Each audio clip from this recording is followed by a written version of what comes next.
मैंने आज तक आपको एक से एक बढ़कर इतनी बेरहम स्टोरी सुनाई है कि हो सकता है वो आपने वीडियोस पूरी भी ना देखी हों। लेकिन आज की वीडियो के बारे में, आज के इस इंसिडेंट के बारे में मैं पक्का लिख के दे सकता हूं कि आप इस वीडियो को पूरा फिनिश नहीं कर पाएंगे। ये स्टोरी इतनी ज़्यादा ब्रूटल, सबसे पहले तो ये सिर्फ और सिर्फ मैच्योर ऑडियंस के लिए ही है। जो इन चीज़ों को टॉलरेट नहीं कर सकते, प्लीज़ इस वीडियो को यहीं से छोड़ दीजिए। आगे का देखने लायक आपके लिए कुछ भी नहीं है। एंड दूसरा, जिसने सारा कुछ किया था और जब उसको अरेस्ट किया गया तो उसने एक प्रेस कॉन्फ्रेंस करी थी जिसके अंदर उसने क्लियर कट कहा था कि या तो मुझे जेल के अंदर हमेशा के लिए रखना या फिर मुझे मौत की सज़ा दे देना। अगर मुझे कभी जेल से बाहर जिंदा निकाला गया तो मैं फिर यही सब करूंगा, ये मैं पहले ही वार्निंग दे देता हूं। और कमाल की बात यह है कि 2026 में ये वापस रिलीज भी हो रहा है। लेकिन उससे पहले मुझे आपसे बात करनी थी कि बहुत सारे ऐसे कमेंट्स आ रहे थे कि मैं बहुत ज़्यादा स्टोरी को खींचता हूं, लंबा कर देता हूं धक्के से।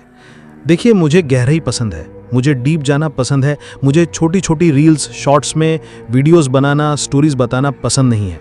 मैं तो इतना तक बताऊंगा कि अगले ने सांस कितनी बार ली थी, इतनी डिटेल में बताऊंगा। अगर आपको पसंद हो तो देखिए, वरना आप और भी बहुत सारे चैनल से उनके ऊपर जाके देख लीजिए, मुझे कोई दिक्कत नहीं है। सेकेंड थिंग, आप प्लीज़ अगर खाना वाना खा रहे हो तो उसको साइड कर दीजिएगा। इस स्टोरी को देखते हुए तो आप खाना बिल्कुल भी नहीं खा सकते, उल्टी आपको भी आ जाएगी। बट उससे पहले, ये स्टोरी इतनी ज़्यादा डिस्टर्बिंग है, इतनी ज़्यादा ब्रूटल है कि मेरा लाइक्स वगैरह की डिमांड करने का कोई मन नहीं कर रहा। अगर आपका मन करे तो कर दीजिए, वरना मत करिए। But let's dive in.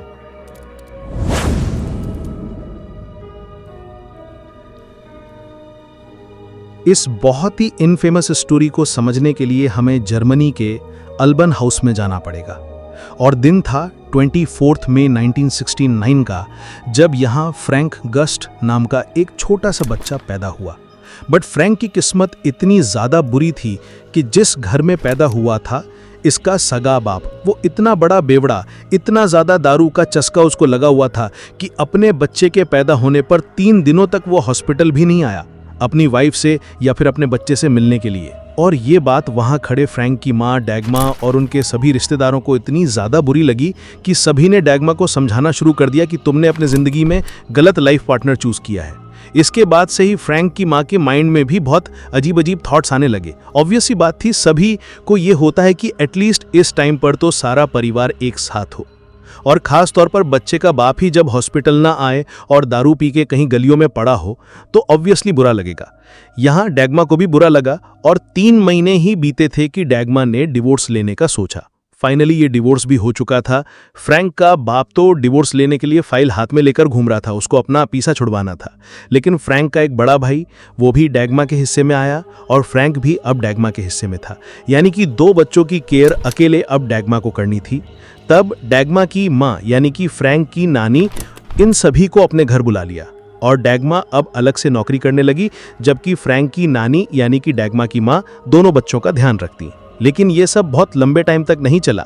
डैगमा की माँ बहुत बीमार पड़ चुकी थी, जिसकी वजह से मजबूरन डैगमा को नौकरी भी छोड़नी पड़ी। अब डैगमा के पास इतने पैसे नहीं थे कि वो अपनी माँ का भी इलाज करवा ले और दोनों बच्चों के भी ध्यान रख ले, इतने पैसे नहीं थे उसके पास। इसलिए मजबूरन फ्रैंक को उसने एक अनाथ आश्रम में छोड़ दिया और वहीं पर अब फ्रैंक बड़ा होने वाला था। अब आप बस सोच कर देखिए, बहुत छोटी सी उम्र में ही, लगभग 1 साल का भी नहीं हुआ था उस टाइम पर फ्रैंक।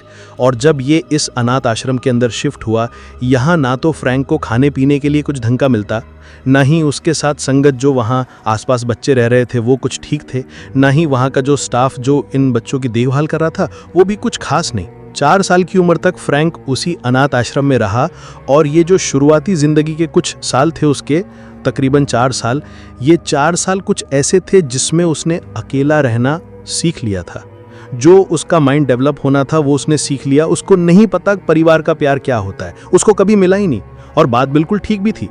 बट 4 साल की उम्र के बाद फ्रैंक की माँ डैगमा ने आसपास से अपनी नौकरी वगैरह करके इतना पैसा इकट्ठा कर लिया था कि उसने एक अलग से छोटा सा घर खुद का खरीदने का सोचा और बाद में अपने दोनों बच्चों को भी अपने पास बुला लिया। और ना सिर्फ दोनों बच्चे बल्कि डैगमा की माँ, जो कि अब उनकी तबीयत ठीक हो चुकी थी, तो डैगमा ने अपनी माँ को भी इस घर में बुला लिया। अब ये 5 लोग इसी घर के अंदर रहने लगे और 4 सालों में पहली बार था फ्रैंक के लिए भी जब उसको परिवार का प्यार मिल रहा था। वो अपनी माँ के साइड में जाके सोता और जब सुबह सुबह उसकी माँ उसको कडल कर करके उठाती तो उसको बहुत अच्छा भी लग रहा था, लेकिन उसको ये प्यार की आदत नहीं थी। जल्दी ही डैगमा ने फ्रैंक को एक स्कूल के अंदर भर्ती भी करवा दिया। लेकिन अब आप बस सोच कर देखिए, जो आसपास के और बच्चे थे, जो क्लास के बच्चे थे, वो अच्छे से डेवलप हो चुके थे, उनको फैमिली का प्यार मिला था। लेकिन यहाँ फ्रैंक वो बिल्कुल अलग, वो हमेशा चुपचाप सा रहता, उसको पता ही नहीं कि इन सब के साथ कैसे घुलना मिलना है, कैसे अपने स्कूल को पूरा स्पेंड करना है। इनफैक्ट बच्चों ने यहाँ फ्रैंक को बहुत ही बुली करना शुरू कर दिया। और जब सिर्फ फ्रैंक 5 साल का था, तब सबके सामने उसके ही दोस्तों ने उसकी पैंट्स को नीचे किया, जो उसके प्राइवेट पार्ट्स थे उसके ऊपर उन्होंने आइसक्रीम वगैरह लगा दी। और एक डॉग जो साइड में ही स्ट्रे डॉग था, स्ट्रीट डॉग, उस डॉग को पास बुलाकर बेचारे फ्रैंक के, बच्चा ही था उस टाइम पर, वो उसके प्राइवेट पार्ट को लिक करने दिया ताकि वो डॉग वो प्राइवेट पार्ट्स के ऊपर लगी हुई आइसक्रीम को खा सके। इस टाइप का टॉर्चर फ्रैंक इतनी छोटी उम्र में झेलने लगा था। जब फ्रैंक 8 साल का हुआ तब डैगमा ने अपना एक और लाइफ पार्टनर बनाया, यानी कि अब फ्रैंक का स्टेप डैड, सौतेला बाप, वो भी अब इस घर के अंदर शिफ्ट हो चुका था। उसका नाम आज तक कभी पता नहीं चल पाया, कभी रिवील नहीं हुआ, लेकिन वो आदमी बहुत बहुत ज़्यादा ब्रूटल था। ये अलग ही लेवल की भसड़, इसने आते ही पूरे घर को कंट्रोल करना शुरू कर दिया।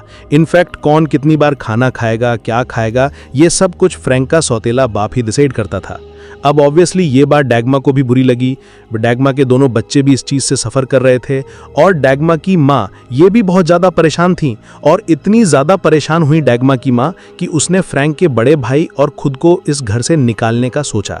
अब आप बस सोच कर देखिए, इतने बुरे इन्वायरमेंट के अंदर फ्रैंक की माँ डैगमा, फ्रैंक खुद और ये अब सौतेला बाप, इनका ये 3 लोग इस घर के अंदर बचे हुए थे। फ्रैंक की अब जिंदगी लिटरली नर्क बनने वाली थी। इनफैक्ट अगर फ्रैंक कभी बिस्तर के अंदर बाथरूम वगैरह कर देता तो उसका सौतेला बाप उसको इतनी बुरे तरीके से मारता कि एक ट्रॉमा बैठ चुका था फ्रैंक के माइंड में।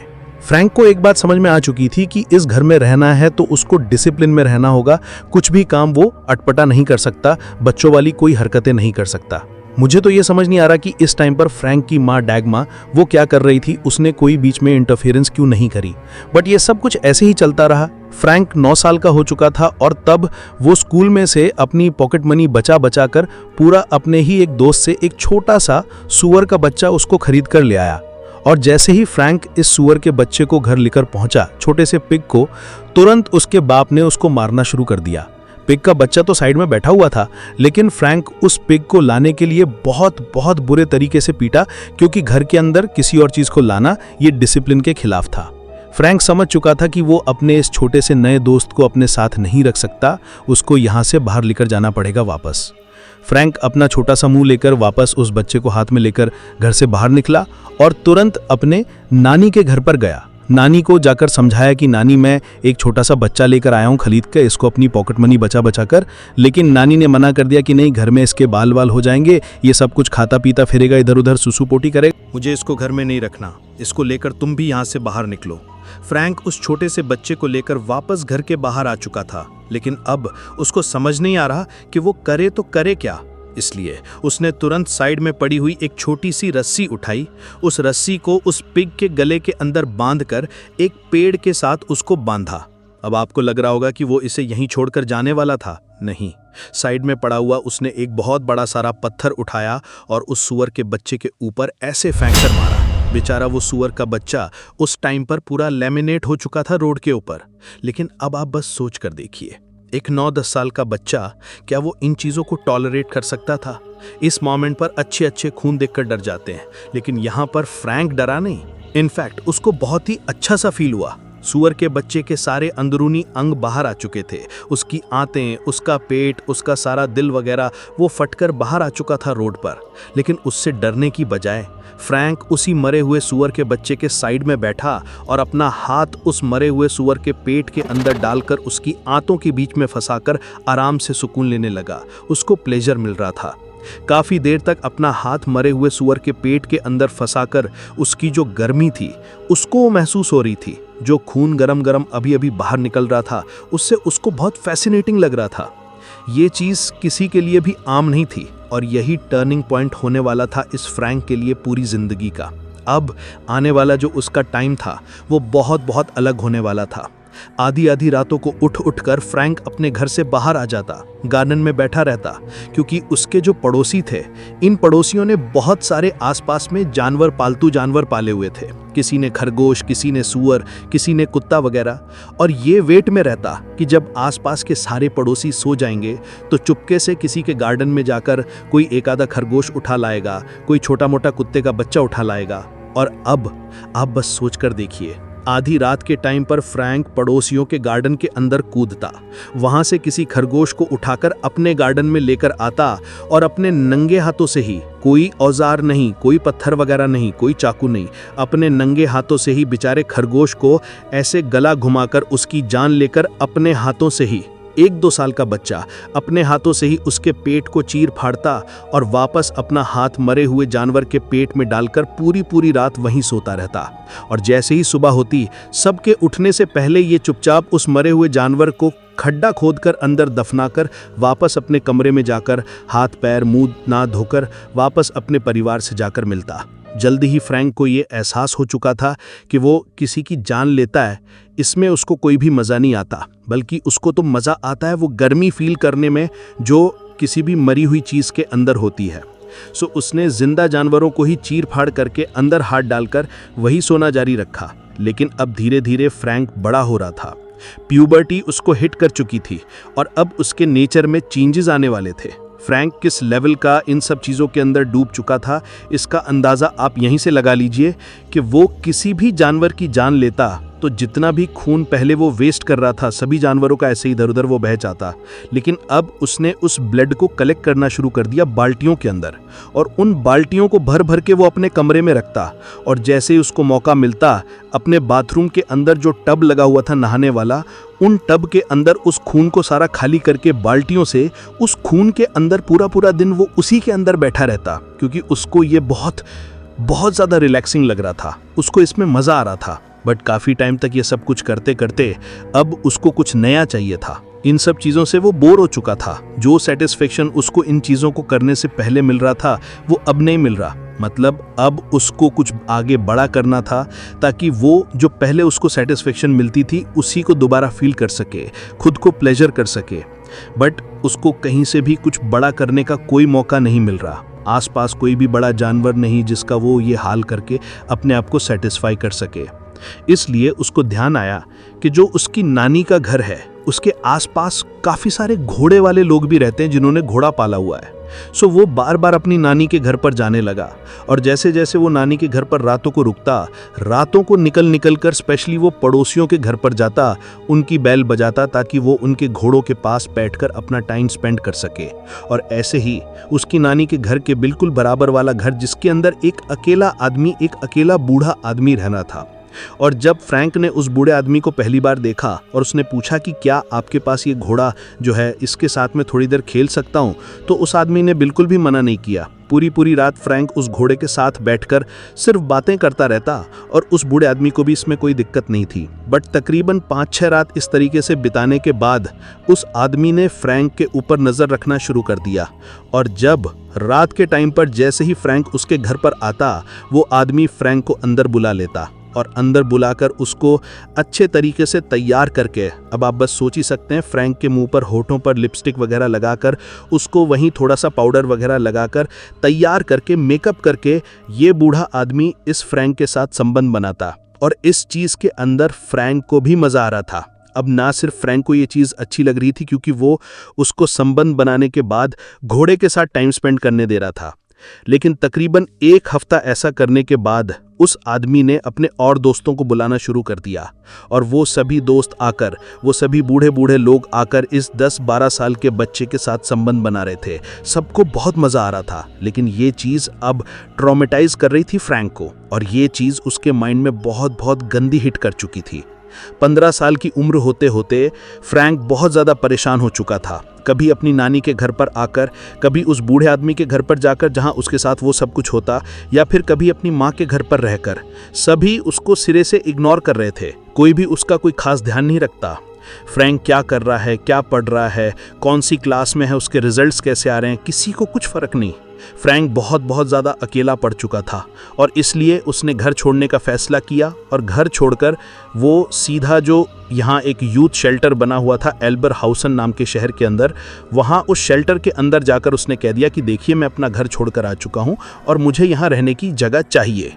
अब जैसे ये बात उन स्टाफ ने सुनी, उन्होंने तुरंत कहा कि आप अपने घर वालों का नंबर दीजिए, हमें पहले उनसे बात करनी होगी। और जैसे उन शेल्टर वालों ने डैगमा से बात करी कॉल पर, डैगमा ने कह दिया कि ये बच्चा आपके पास आया है, आपका फ़र्ज़ बनता है इसका ध्यान रखने का, हमें कोई दिक्कत नहीं है, कहीं भी रहे आपके पास रहे, आप संभालिए। जैसे ये बात उन शेल्टर वालों ने सुनी, उन्होंने तुरंत फ़ोन रखा, फ्रैंक को वो अंदर लेकर गए और उसका वो बेड दिखा दिया कि आज से तुम यहाँ पर रह सकते हो। फ्रैंक को यही तो चाहिए था। फ्रैंक अपनी फ्रीडम देख रहा था। 15 सालों से अपनी ज़िंदगी जो वो जीता आया था, उसको ये ज़िंदगी नहीं चाहिए। उसको अपनी आज़ादी वाली ज़िंदगी चाहिए थी जिसके अंदर वो कुछ भी करे, किसी को कुछ फ़र्क ना पड़े। फ्रैंक कई दिनों तक शेल्टर से गायब रहने लगा, लेकिन उसको कोई भी पूछने वाला नहीं था। जिस भी टाइम पर वो शेल्टर के अंदर आता, अपने उसी बेड पर आकर सो जाता। लेकिन स्टाफ को ये चीज़ अजीब लग रही थी कि ठीक है तू कहीं भी बाहर रह रहा है, कुछ भी कर रहा है, हमें कोई लेना देना नहीं, लेकिन एटलीस्ट अपने बेड की साफ सफाई रख, खुद की भी साफ सफाई रख। क्योंकि शेल्टर वालों ने बताया कि फ्रैंक जब भी यहाँ पर रहता, उसने आज तक कभी इस शेल्टर का बाथरूम यूज़ नहीं किया, वो कभी नहाने के लिए नहीं गया, पर्सनल हाइजीन उसने कभी मेंटेन नहीं करी। और ऐसे ही एक सडन टाइम पर इन शेल्टर वालों ने भी फ्रैंक से पूछ लिया कि आखिर तू बता तो देख करता क्या है, क्योंकि 15 साल के आसपास की तेरी उम्र है, नौकरी तू कर नहीं सकता, पढ़ाई तूने छोड़ छाड़ दी, उससे कोई मतलब नहीं है, आखिर तू करता क्या है, इतने दिनों तक गायब रहता है। तब फ्रैंक ने बताया कि देखिए मैं सिर्फ और सिर्फ यहाँ से निकलकर कब्रिस्तान जाता हूँ, क्योंकि वहाँ पर मुझे बहुत सुकून मिलता है और जब मैं यहाँ पर रात को नहीं आता तो मैं उन्हीं कब्रिस्तानों के अंदर सो जाता हूँ, क्योंकि मुझे वो चीज़, वो सेटिस्फेक्शन मिलता है वहाँ पर जो मुझे कहीं और नहीं मिल सकता। जब ये बात उन शेल्टर वालों ने सुनी, उनका दिल दहल गया कि एक 15 साल का बच्चा ये सब कुछ बोल रहा है, क्या उसको डर नहीं लगता? लोग रात में वहाँ जाने से डरते हैं, लेकिन ये तो रात में वहाँ जाकर सो जाता है, ऐसा कैसे पॉसिबल था? तब फ्रैंक को इस एल्बरहाउसन शहर के सिविल हॉस्पिटल के बारे में पता लगा, सरकारी हॉस्पिटल, और इस सरकारी हॉस्पिटल के बराबर में ही उसका मॉर्चरी भी बनी हुई थी, जो शवगृह वहाँ बना हुआ था, उसके बारे में पता चला। और रात के टाइम पर इस फ्रैंक ने इस मॉर्चरी हाउस के ऊपर नज़र रखनी शुरू कर दी कि क्या इसकी टाइमिंग है, कब ये खुलता है, कब बंद होता है, गार्ड यहाँ कब बैठता है। अब आप बस इमेजिन कर सकते हैं कि आगे क्या हुआ होगा। जी हाँ, रातों के टाइम पर ये फ्रैंक इस मॉर्चरी हाउस के आसपास घूमता रहता और जब भी उसको मौका मिलता, ये तुरंत इस शवगृह के अंदर जाकर अंदर से दरवाज़ा बंद कर लेता। और अब आप बस सोच कर देखिए, इस शवगृह के अंदर कोई आम शव नहीं रखे जा रहे थे, मतलब कि सिर्फ वही शव यहाँ पड़े होते थे, या तो जिनकी पहचान ना हुई हो, जिनका एक्सीडेंट हुआ हो, कोई नेचुरल मौत ना मरा हो, इसी तरीके के शव यहाँ पर रखे जा रहे थे। उनका पोस्टमार्टम कर कुरा के यहाँ पर उनको फिक्स कर दिया जाता और बाद में उनका अंतिम संस्कार करने के लिए वेट की जाती। लेकिन इस बीच में जो वेटिंग पीरियड था, इसी का फ़ायदा ये फ्रैंक उठा रहा था कि जाकर वहाँ किसी भी शव को, जो वो ट्रे होती है जिसके अंदर वो ड्रॉर होता है जिसके अंदर वो शव रखा जाता है, उन ड्रॉर्स को खोलकर जहाँ जहाँ से इन डॉक्टर्स ने पहले इन शव को काटा पीटा था पोस्टमार्टम करने के लिए, उन्हीं जगहों से वहाँ के टाँके खोलकर, खुद से सोचकर देखिए आप, 16 साल का बच्चा उन शवों के टाँके खोलकर अंधेरे में, खूब अंधेरे में, उनके अंदर हाथ डालकर, इंसानी शरीर की बात कर रहा हूँ मैं यहाँ पर, किसी जानवर की बात नहीं कर रहा, उन इंसानी शरीर के अंदर, मरे हुए इंसानी शरीर के अंदर हाथ डालकर पूरी रात या तो उनके साइड में खड़ा रहता, और अगर कोई ड्रॉर उसको नीचे मिलता तो उस ड्रॉर वाले शव के अंदर हाथ डालकर पूरी रात वहीं बैठा रहता, और सुबह जैसे ही ये मॉर्चरी खुलने का टाइम होता, उससे पहले ये यहाँ से बाहर निकल जाता। अब इसके बाद जो हुआ वो सच में बहुत ज़्यादा दिल दहला देने वाला इंसिडेंट था, और ये वो टर्निंग पॉइंट था जब सबको पता लगने वाला था कि ऐसी कुछ चीज़ भी यहाँ पर हो रही है। जी हाँ, 16 साल का फ्रैंक एक रात बिल्कुल अपनी रूटीन इसी मॉर्चरी के अंदर वो आराम से लेटा हुआ था एक शव के साथ, लेकिन आधी रात के टाइम पे उसकी आंख खुली और जब उसने देखा कि आसपास और भी बहुत सारे शव आए हुए हैं, उसने एक एक ड्रॉर को खोलकर देखना शुरू कर दिया। और तब उसने नोटिस किया कि एक शव जिसका सिर धड़ से अलग होने वाला है, कुछ ही उसकी जो नसें हैं, कुछ उसकी जो मसल्स हैं, वो यहाँ से अटैच्ड थीं। हो सकता था उस शव का किसी ने मर्डर किया हो और उसको कहीं डंप कर दिया हो, और बाद में पुलिस वालों ने यहाँ लाकर उसका पोस्टमार्टम करवा के यहाँ मॉर्चुरी में रख दिया था। लेकिन जैसे ही ये शव इस फ्रैंक को दिखा, उसने उस ड्रॉर को पूरा बाहर निकाला। 16 साल के बच्चे ने उस पूरे शव को बाहर उठाकर उस डोर से, जो बेंच यहाँ पड़ा हुआ था बीच में, इस शवगृह के बिल्कुल बीच में, उस बेंच के ऊपर इस शव को रखा। जो गर्दन उससे अभी भी अटैच्ड थी उस धड़ से, उस गर्दन को पूरा घुमाकर उसने अलग कर दिया और उस गर्दन को ले जाकर इस मॉर्चुरी हाउस के जो मेन गेट था अंदर की साइड उसने मेन गेट के ऊपर रख दिया और खुद जाकर, अब आप बस सोचकर देखिए, जो बेंच के ऊपर उसने शव रखा था उसके ऊपर पहले उसने अपने लेग्स क्रॉस करके खुद बैठा और उसी की छाती के ऊपर सिर रखकर सो चुका था। और ना सिर्फ सोया बल्कि अपना हाथ, उसने जो गला यहाँ से कटा हुआ था पूरा, उसी गले के अंदर अपना हाथ डालकर आराम से नींद ले रहा था।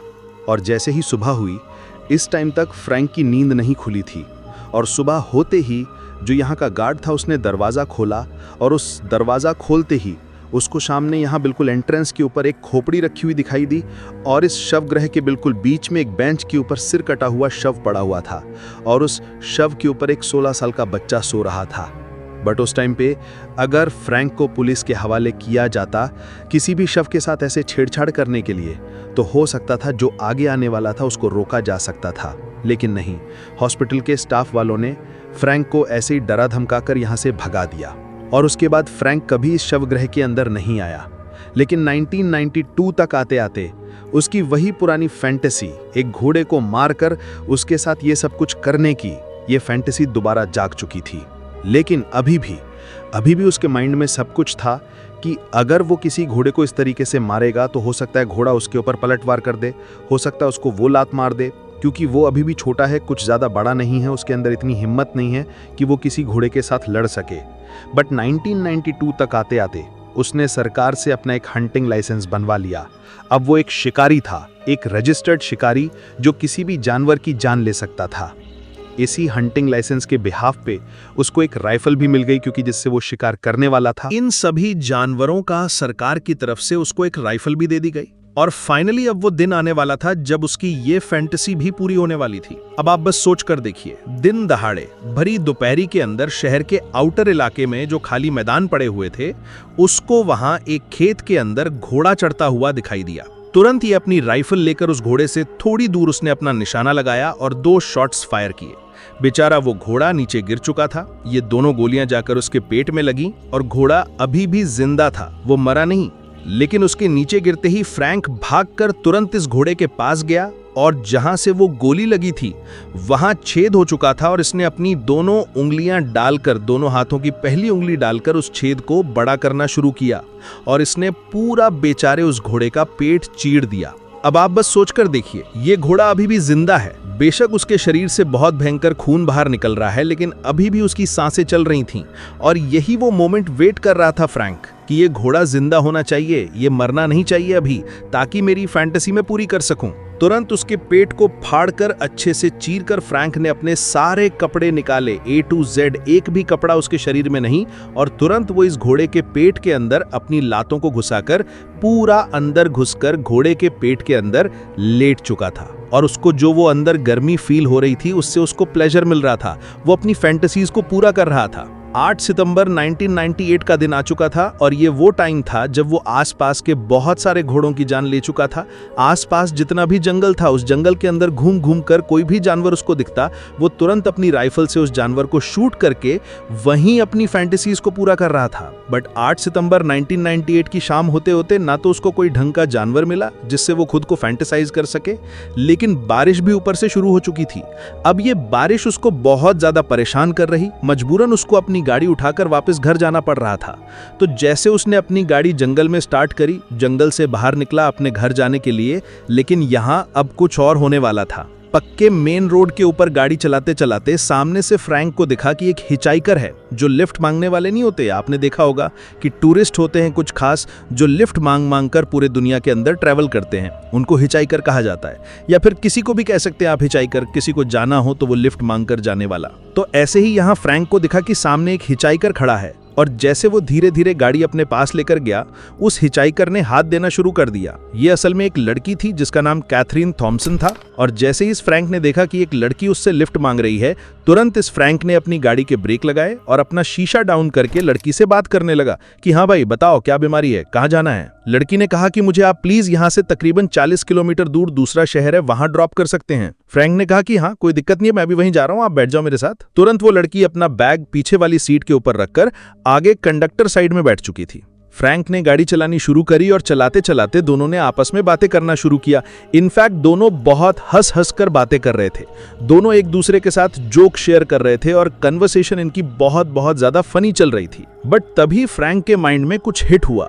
उसको याद आया कि इस रोड पर वो अकेला चल रहा है।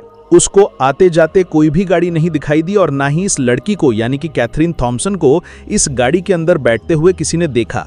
तो क्यों ना अपने उस मोमेंट को पूरा किया जाए जो आज तक उसने बस सोचा ही था। उसको पूरा करने के बारे में कभी उसने कुछ प्रैक्टिकल करने की नहीं सोची थी, लेकिन क्या वो जो मोमेंट था उसके लिए तो उसने अपने माइंड में प्लान बनाना शुरू किया। बात करते करते थे कैथरीन से कि उसके पास गन भी है, उसके पास सारा सामान भी है, उसके पास गाड़ी भी है, उसके पास अपनी विक्टिम भी है, तो क्यों ना आज कुछ कांड किया जाए। तब बातें करते करते फ्रैंक ने गाड़ी साइड में लगाई और कहा कि मुझे बाथरूम करके आना है। कैथरीन ने कहा कि ओ कोई दिक्कत नहीं, आप प्लीज जाकर फ्रेश होकर आइए आराम से। फ्रैंक अपनी गाड़ी से बाहर निकला, बाथरूम करने के लिए गया रोड के साइड में, और वापस आकर उसने कैथरीन के आगे ऐसे अपना नाटक करना शुरू किया कि उसकी गाड़ी की चाबी कहीं गिर गई है। कैथरीन ने कहा कि ओ माय गॉड, अब हम कैसे जाएंगे आगे, गाड़ी कैसे स्टार्ट होगी। कैथरीन भी खुद गाड़ी से बाहर निकली और रोड के साइड में गाड़ी की चाबी ढूंढने लगी, क्या पता उसको मिल जाए। दोनों मिलकर एक गाड़ी की चाबी ढूंढने लगे, और जिस मोमेंट पर कैथरीन गाड़ी से दूर होकर गाड़ी की चाबियां ढूंढ रही थी, उसी मोमेंट पर ये फ्रैंक भागकर अपनी गाड़ी के पास आया। पिछली साइड वाला दरवाजा खोला उसने, पिछली सीट वाला, और सीट के नीचे उसने अपनी राइफल रखी हुई थी। उस राइफल को बाहर निकाला और कैथरीन के पीछे जाकर खड़ा हो चुका था। कैथरीन जहां चाबी ढूंढ रही थी, उसने पीछे घूमकर देखा कि फ्रैंक उसके पास आया हुआ है और उसके हाथ में एक राइफल है। तुरंत इस फ्रैंक ने 2 शॉट्स फायर कर दिए और ये सीधा जाकर बेचारी इस कैथरीन के गले में लगे और इंस्टेंटली कैथरीन की मौत हो चुकी थी। मैंने आपको पहले भी बताया, मैं आपको दोबारा बता रहा हूं, मारना सिर्फ एक मजबूरी थी, ये इसका कोई क्लाइमेक्स नहीं था। मारने के बाद जो होने वाला था ये असल में बहुत दिल दहला देने वाला था। कैथरीन की जान लेकर उसकी बॉडी को पकड़कर वो अंदर जंगल के अंदर और ज्यादा गहराई में लेकर जाता गया, और अंदर ले जाकर एक अच्छी सी क्लियरिंग देखकर उसने सबसे पहले कैथरीन के शरीर से सारे कपड़े बाहर निकाले, खुद के कपड़े निकाले, और इस लाश के साथ, कैथरीन की लाश के साथ उसने संबंध बनाए। ना सिर्फ संबंध बनाए, बल्कि जो राइफल के आगे उसका वो चाकू लगा हुआ था, आपने देखा होगा पहले बंदूकों के आगे चाकू लगे आते थे, और इसी राइफल को पकड़कर उसने चाकू के साथ बेचारी कैथरीन के पेट को ऊपर से लेके नीचे तक काटना शुरू कर दिया। उसने एक बहुत बड़ा चीरा लगाया। तकरीबन पहले तो उसने 4-5 बार संबंध बनाए, और बाद में चीरा लगाने के बाद दोनों हाथों को कैथरीन के पेट के अंदर डालकर वो गर्मी फील कर रहा था जिसकी उसको बहुत लंबे टाइम से तलाश थी। ये प्लेजर उसको कहीं और नहीं मिल सकता, सिर्फ यही चीज उसको सुकून दे सकती थी। ये प्लेजर जैसे उसको मिला, उसके बाद उसने दोबारा से अपनी राइफल उठाई और बेचारी कैथरीन की लाश के साथ उसने टॉर्चर करना शुरू कर दिया। उसने इतने बार वो चाकू मारे उसके ब्रेस्ट के ऊपर, उसके चेहरे के ऊपर, दोनों हाथों के ऊपर, दोनों पैरों के ऊपर, कि बेचारी कैथरीन की लाश ना रहकर एक छलनी बन चुकी थी। ऊपर से लेके नीचे तक उसकी लाश के अंदर छेद ही छेद हो चुके थे, और एंड में उसने उसी चाकू के साथ, उसी राइफल वाले चाकू के साथ बेचारी कैथरीन का सिर धड़ से अलग कर दिया। और ऐसा सिर्फ इसलिए ताकि कोई भी इस कैथरीन की बॉडी को पहचान ना कर पाए, इसकी आइडेंटिफिकेशन कभी ना हो पाए। उस सिर को उसने एक हाथ में पकड़ा, दूसरे हाथ से मरी हुई कैथरीन के पैरों को पकड़कर वापस वो रोड तक लेकर आया। पहले तो उसने अपनी गाड़ी का पिछले वाला दरवाजा खोलकर उस सिर को अंदर रखा और उसकी लाश को वहीं छोड़कर बाकी का जो धड़ से लेके नीचे पैर थे, वहीं म्यूटिलेटेड बॉडी को रोड के साइड में छोड़कर गाड़ी उठाकर यहां से निकल चुका था। ये सिर अपने साथ ले जाने के उसके 3 मोटे मोटे कारण थे। सबसे पहला, मरने वाले की पहचान करना लगभग नामुमकिन हो जाए। दूसरा, वो इस सिर के साथ आगे कुछ करने वाला था।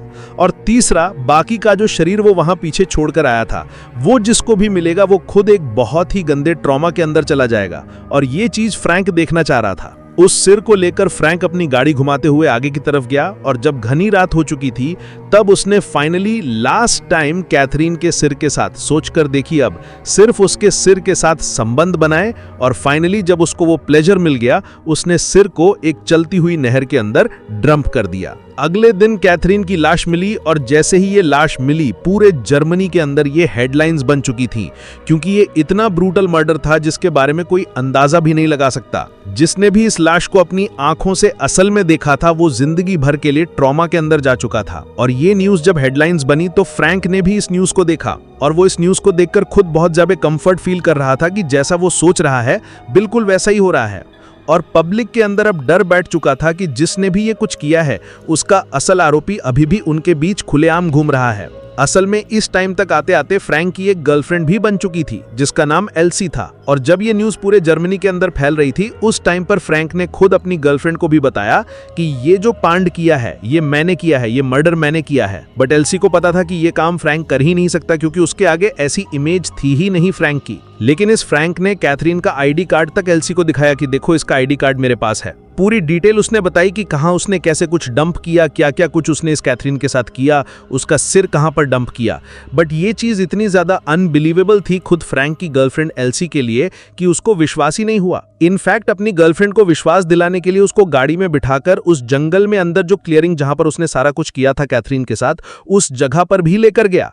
वहां बहुत सारा खून भी पड़ा था। But at the end LC ने यही कहा कि तुम बहुत गंदा प्रैंक कर रहे हो मेरे साथ, मुझे पता है तुमने ऐसा कुछ नहीं किया और ये जो खून यहाँ पर पड़ा हुआ है ये असली नहीं है, ये तुमने पहले से ही यहाँ सेटअप करके रखा था सिर्फ मेरे साथ प्रैंक करने के लिए। इसके तकरीबन एक हफ्ते बाद फ्रैंक अपनी माँ डैग्मा से मिलने के लिए गया शाम के टाइम पर और रात होते होते दोनों एक दूसरे के साथ खाना खाने के लिए बैठ चुके थे टेबल के ऊपर। असल में डैग्मा को अब टैरो कार्ड्स जो होते हैं, जो भविष्य देखते हैं, राशियों के हिसाब से ये कार्ड्स पढ़ना आता था। इसको कैसे यूज करते हैं ये उसको पता था डैग्मा को। सो जैसे ही ये दोनों खाना खाने के लिए बैठे, खाना खाते खाते डैग्मा ने अपने साइड में पड़े अपने टैरेट कार्ड आगे की तरफ करे और उसने कहा फ्रैंक को कि मैं तुम्हारा भविष्य देख सकती हूँ और देखती हूँ आगे क्या क्या तुम करने वाले हो। सो तुरंत डैग्मा ने उस कार्ड को शफल किया, लेकिन बार बार शफल करने पर डेथ कार्ड जो उसके अंदर पैक के अंदर होता है, डेथ कार्ड, वो बार बार ऊपर आ रहा था। तो यहाँ डैग्मा को बहुत अजीब सा लगा कि डेथ कार्ड क्यों आ रहा है बार बार। उसने दोबारा से रीशफल किया लेकिन अगेन डेथ कार्ड ऊपर आ रहा था। और जैसे ये सब कुछ होते हुए फ्रैंक ने देखा कि बार बार डेथ कार्ड ऊपर आ रहा है, उसको माइंड में ये लगा कि ये साइन है कि उसको सब कुछ बता देना चाहिए अपनी माँ डैग्मा को। और उसने एक एक करके सारी चीज़ें बतानी शुरू करी कि कैसे उसने उस लड़की कैथरीन का मर्डर किया था, उसने बाद में उसका सर कहाँ पे डंप किया, उसने कैथरीन के साथ क्या क्या किया था, ये सारा कुछ बताया। लेकिन एल्सी की तरह यहाँ डैग्मा को भी विश्वास नहीं हो रहा था कि उसका ही बेटा ये सब कुछ कर सकता है। उसने तुरंत इस चीज़ को डिसमिस कर दिया कि नहीं नहीं, ऐसे मजाक बिल्कुल नहीं करते, अच्छी बात नहीं है। असल में फ्रैंक अपने अंदर से सबके सामने सब कुछ रखना चाह रहा था लेकिन कोई भी उसकी बातों के ऊपर विश्वास नहीं कर रहा। वो अपने मुंह से सब कुछ उगल रहा था लेकिन कोई भी उसके सुनने के लिए तैयार नहीं। जिसके बाद डैग्मा ने ये बात अपने एक दोस्त जो कि पुलिस के अंदर लगा हुआ था, वो उस पुलिस वाले को भी बताई कि ऐसा ऐसा कुछ फ्रैंक उसको बोल कर गया है। बट उस पुलिस वाले ने भी मना कर दिया कि नहीं नहीं नहीं, मैं फ्रैंक को बहुत अच्छे से जानता हूँ, क्योंकि डैग्मा और ये पुलिस वाला बहुत लंबे टाइम से दोस्त थे और उस पुलिस वाले ने फ्रैंक को बहुत पास से देखा है। उसने मना कर दिया कि नहीं नहीं नहीं, वो मजाक कर रहा होगा तुम्हारे साथ, फ्रैंक ऐसा कुछ कर ही नहीं सकता, ये जिसने भी किया है उसको हम जल्दी ही पकड़ लेंगे। खैर धीरे धीरे टाइम बीतता रहा। अब क्योंकि फ्रैंक के पास भी कुछ खास पैसे वैसे नहीं थे, कमाने धमाने का कोई खास धंधा नहीं, इसलिए उसने एक लोकल स्टोर के ऊपर नौकरी करना शुरू कर दिया। और इसी लोकल स्टोर पर पहले से नौकरी कर रही थी रूथ नाम की एक लड़की। अब पहले तो जैसे ही इस फ्रैंक ने रूथ को देखा तो उसको बहुत अच्छा लगा कि एक अच्छा सा लड़का यहाँ नौकरी करने के लिए आया है, क्यों ना इसके साथ अच्छी दोस्ती बनाई जाए। बट जिस टाइम पर फ्रैंक ने रूथ को देखा था, उसको रूथ के अंदर कुछ बहुत अजीब सा लगा। दोनों बहुत क्लोज आ चुके थे, दोनों एक दूसरे को डेट करने लगे जल्दी ही दोनों ने शादी भी कर ली। और इस शादी से फ्रैंक और इस रूथ को एक बच्ची पैदा हुई। अब ये पूरा परिवार कंप्लीट हो चुका था। फ्रैंक ने यहीं लोकल सोसाइटी के अंदर अपना एक घर रेंट पे भी ले लिया और एक प्रॉपर फैमिली मैन बनकर वो सबके बीच में रहने लगा। आस पड़ोसियों के आगे फ्रैंक का नेचर बहुत ज़्यादा अच्छा। कोई भी त्यौहार होता, फ्रैंक अपनी फैमिली को लेकर सबके पास जाता, सबके साथ सेलिब्रेट करता, सबको बहुत अच्छा लगता। बट अंदर ही अंदर फ्रैंक वेट कर रहा था सही टाइम आने का। In between this waiting period Frank ने आसपास के जानवरों के साथ वही करना सब कुछ जारी रखा, लेकिन सबकी नज़रों से दूर, सबसे छुपा के, इनफैक्ट उसकी पत्नी से भी, उसकी बच्ची से भी। सबके सामने अलग फ्रैंक था और अकेले में एक अलग फ्रैंक था। बट ये सारी चीज़ें माइंड में फ्रैंक के घूम रही थी। इसी वजह से रूथ और फ्रैंक के रिश्ते के बीच में थोड़ी दरार आने लगी, क्योंकि जब भी रात के टाइम पर ये दोनों आपस में इंटीमेट होते, उस टाइम पर गुस्से में आकर बार बार ये फ्रैंक रूथ को बोल रहा था कि मुझे तुम्हारा दिल अपने हाथ में लेना है। अब उस टाइम पर रूथ को लग रहा था कि ये बस उसका पैशन है, पैशनेट रोमांस वो कर रहे हैं, बट वो समझ ही नहीं पाई कि अंदर से फ्रैंक उसके साथ यही करना चाह रहा है। बट फ्रैंक ने क्लियर कट मना कर दिया कि रूथ, मैं तुम्हारे साथ ये सब कुछ नहीं करूंगा, क्योंकि मेरा तुम्हारे साथ इंटीमेट होने का कोई मन ही नहीं कर रहा। मेरा सारा मन जा रहा है वापस कैथरीन के ऊपर। और तब फ्रैंक ने रूथ के आगे वो सारी कैथरीन वाली बात रखी कि उसने कैथरीन के साथ क्या क्या किया था। लेकिन सबकी तरह इस रूथ ने भी मानने से मना कर दिया कि नहीं, मुझे नहीं लगता तुम किसी के साथ ऐसा कुछ कर सकते हो, तुम एक बहुत अच्छे फैमिली मैन हो। तब एक शाम ऐसे ही अपनी गाड़ी उठाकर फ्रैंक अपने घर से बाहर निकला। उसको कुछ नहीं पता कि उसको कहाँ जाना है, ऐसे ही गाड़ी घुमाकर शहर में वापस आ जाना है। बट वो अपनी गाड़ी चलाते चलाते सीधा शहर के रेड लाइट एरिया में पहुंचा और वहाँ उसको 30 साल की स्वेना डमर नाम की ये लड़की मिली। असल में स्वेना इसी रेड लाइट एरिया में लेडी ऑफ नाइट का काम कर रही थी, समझ ही सकते हैं। और जैसे ही फ्रैंक की गाड़ी स्वेना के पास आकर रुकी, फ्रैंक ने गाड़ी का शीशा नीचे किया और स्वेना इस शीशे के पास आकर फ्रैंक से बात करने लगी। फ्रैंक ने ऑफर किया, कुछ पैसे वैसे दिए और स्वेना तुरंत आकर पैसेंजर सीट के ऊपर बैठ चुकी थी।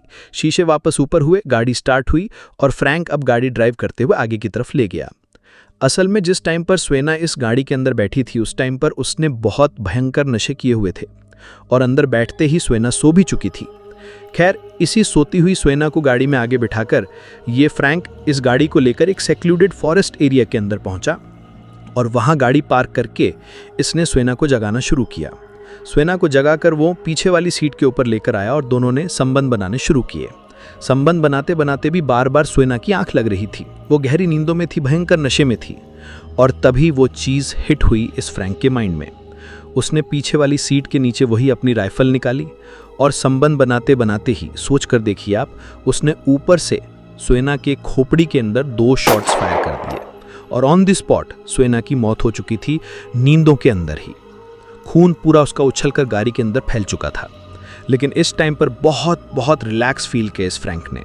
एंड अगेन पिछली बार की तरह इसने उसी राइफल के आगे लगे हुए चाकू से बेचारी स्वेना के इस शरीर को चीरना शुरू कर दिया।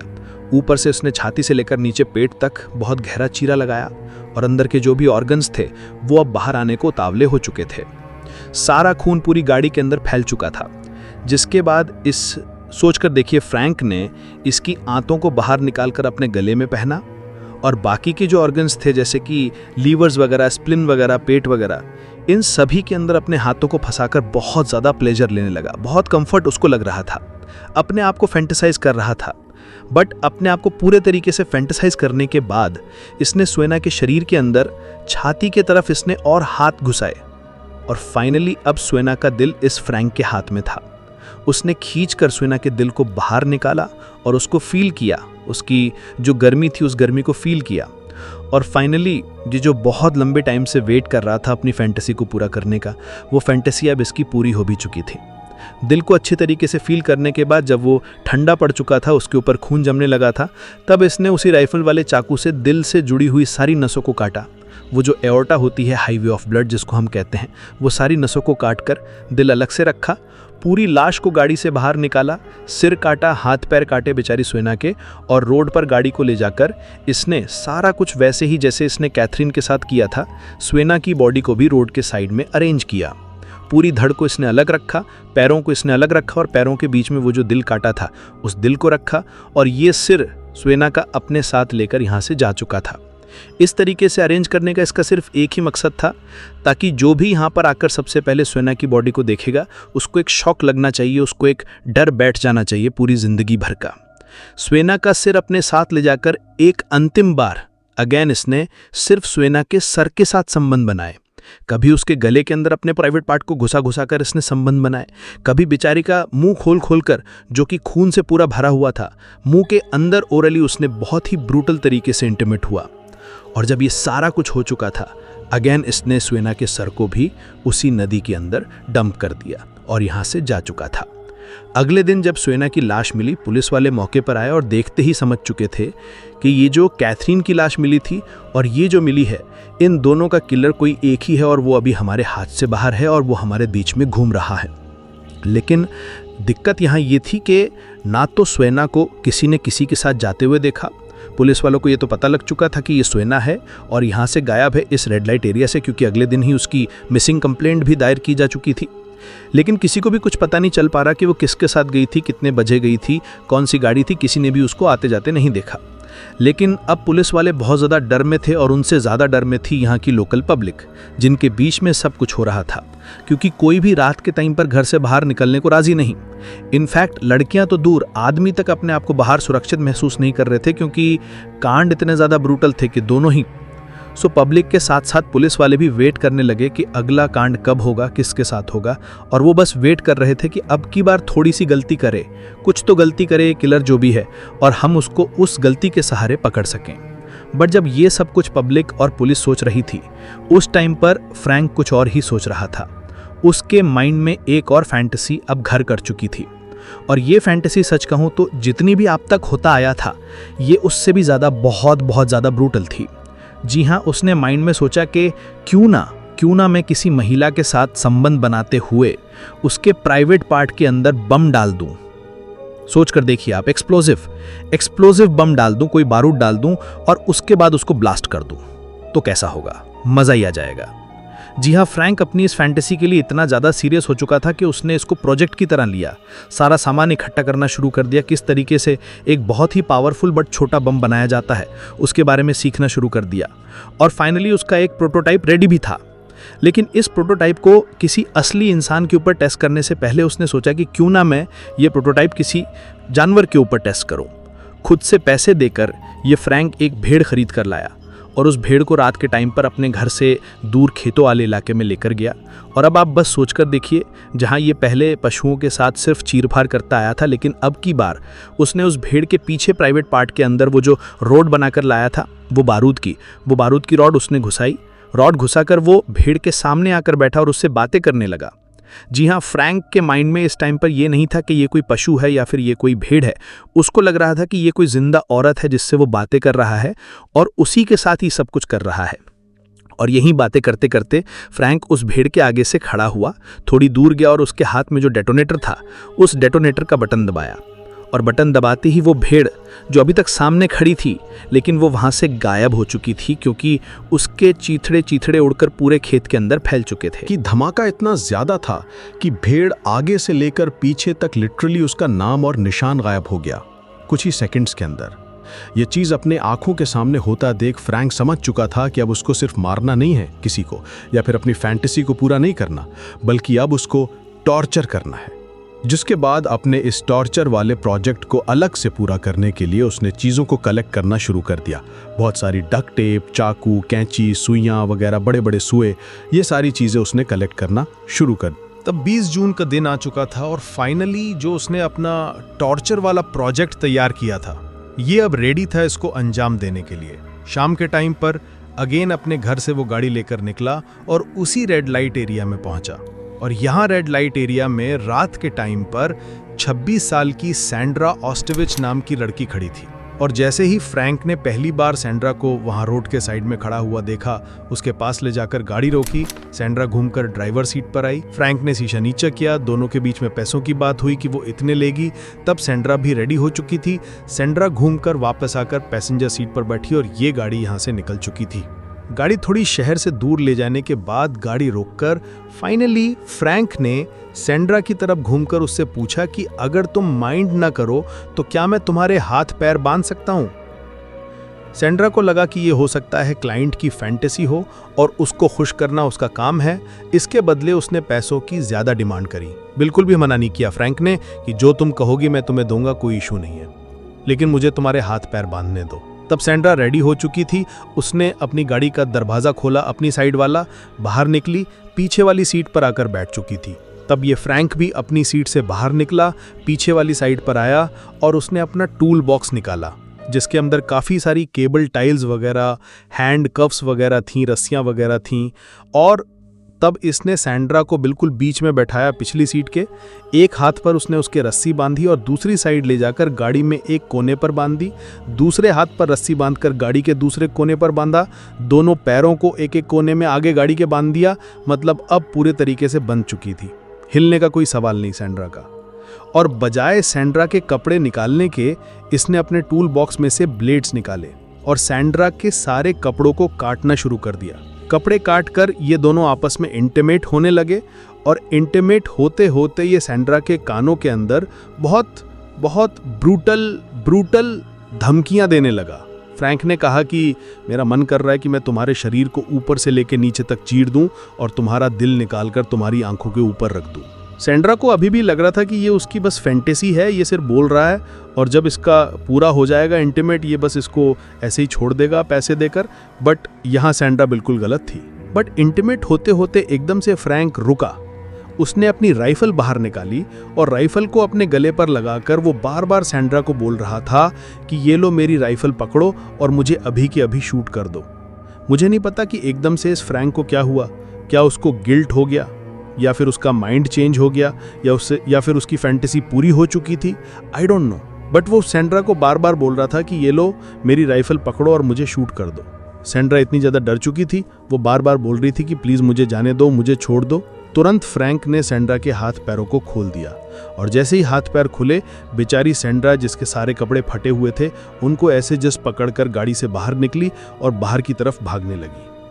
बट फ्रैंक भी गाड़ी से उतरा और पीछे की तरफ अपनी राइफल उठाकर सैंड्रा को पीछे से ही 3 बार फायर कर दिया। सैंड्रा की ऑन द स्पॉट मौत हो चुकी थी।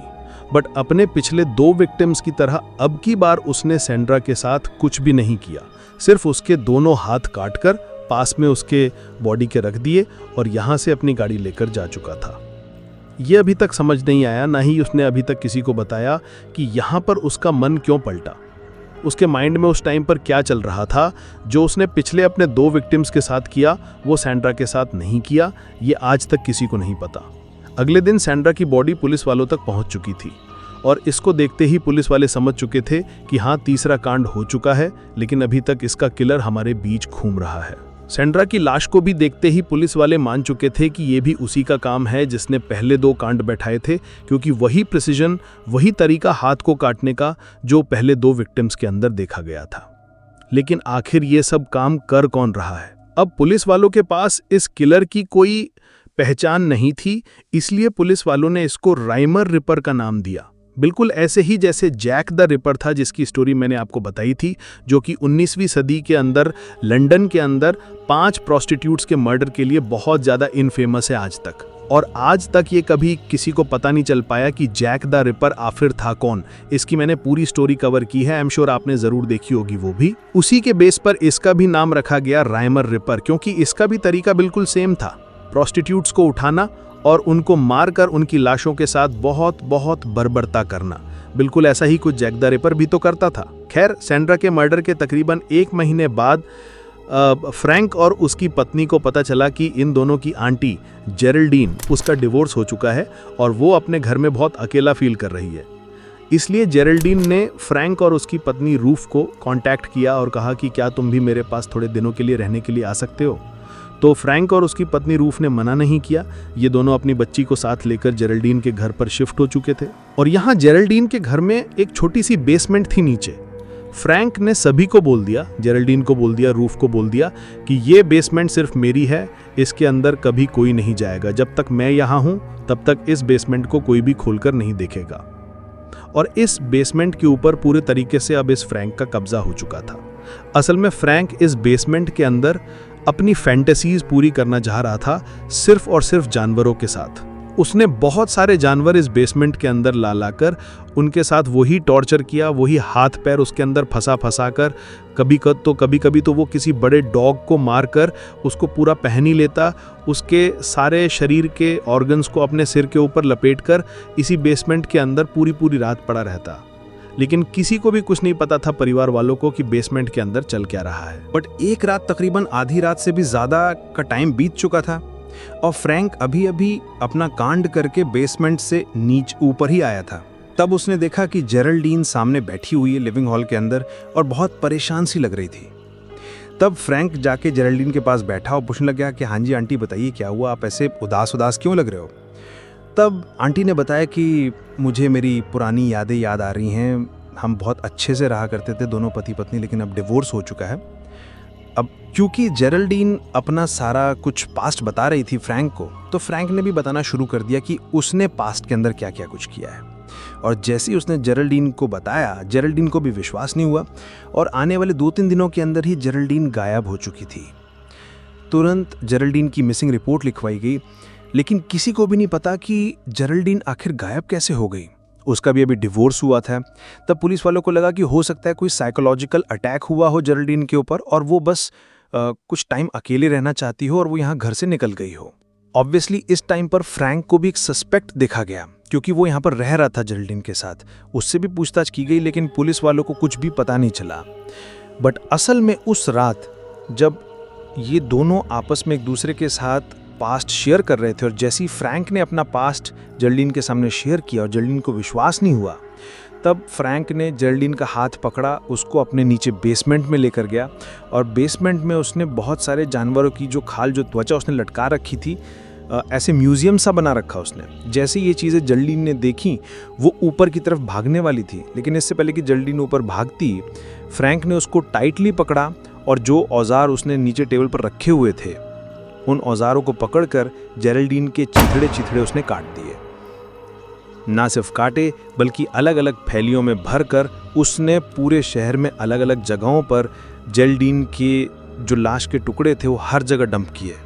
फ्रैंक की माँ डैगमा उसको थोड़ा और अजीब लगने लगा, क्योंकि अब जेरल्डीन जो कि फ्रैंक के साथ रह रही थी वो अब गायब हुई थी और जेरल्डीन को फ्रैंक की माँ डैगमा बहुत अच्छे से पर्सनली जानती थी। तब दोबारा से डैगमा ने अपने उसी पुलिस वाले दोस्त के साथ ये डिस्कस किया कि फ्रैंक उसके साथ रह रहा था और जेरल्डीन एकदम से गायब हो चुकी, मुझे तो कुछ ठीक नहीं लग रहा है, कहीं इसके अंदर कुछ फ्रैंक का हाथ तो नहीं। और इस टाइम पर पहली बार पुलिस वालों को फ्रैंक के ऊपर शक हुआ। पुलिस वालों के ऊपर इस टाइम पर पहले से ही बहुत ज़्यादा प्रेशर था, क्योंकि 3 मर्डर पहले ही हो चुके थे और जेरल्डीन अब गायब थी। पुलिस वाले एक छोटी सी लीड को भी मिस नहीं करना चाह रहे थे, इसीलिए डैगमा के कहने पर पुलिस वालों की एक टीम सीधा फ्रैंक के पास पहुंची और उसके पास बहुत प्यार से सिर्फ पुलिस वालों ने इतना कहा था कि फ्रैंक, हमें तुम्हारे ऊपर शक है और हमें तुम्हारा डीएनए सैंपल चाहिए, क्योंकि नई आई थी डीएनए टेक्नोलॉजी और क्योंकि अब जो 3 विक्टिम मिली थी, पहले जो 3 प्रोस्टिट्यूट्स मिली थी, उनके शरीर के ऊपर सीमन सैंपल मिले थे और वहाँ से डीएनए मिला था। पुलिस वाले अब फ्रैंक के साथ वो डीएनए मैच करना चाह रहे थे, लेकिन फ्रैंक ने मना कर दिया कि नहीं, कोई ज़रूरत नहीं है डीएनए सैंपल लेने की, क्योंकि आप जिसको ढूंढ रहे हो वो मैं ही हूँ। फ्रैंक ने खुद पुलिस वालों को कहा कि मैं खुद चाह रहा हूँ इतना टाइम से कि कोई मुझे रोके, लेकिन कोई मानने के लिए तैयार ही नहीं। मैंने कितने लोगों के सामने मेरी चीज़ों को कन्फेस किया, लेकिन कोई मानने के लिए तैयार नहीं, सारे प्रैंक समझ के मुझसे दूर चले जाते हैं, कोई मेरी बात सुन ही नहीं रहा, मेरे ऊपर विश्वास ही नहीं कर रहा, जबकि कांड मैं खुद कर रहा हूँ। आप चाहो तो मैं आपको एक एक चीज़ की डिटेल दे सकता हूँ।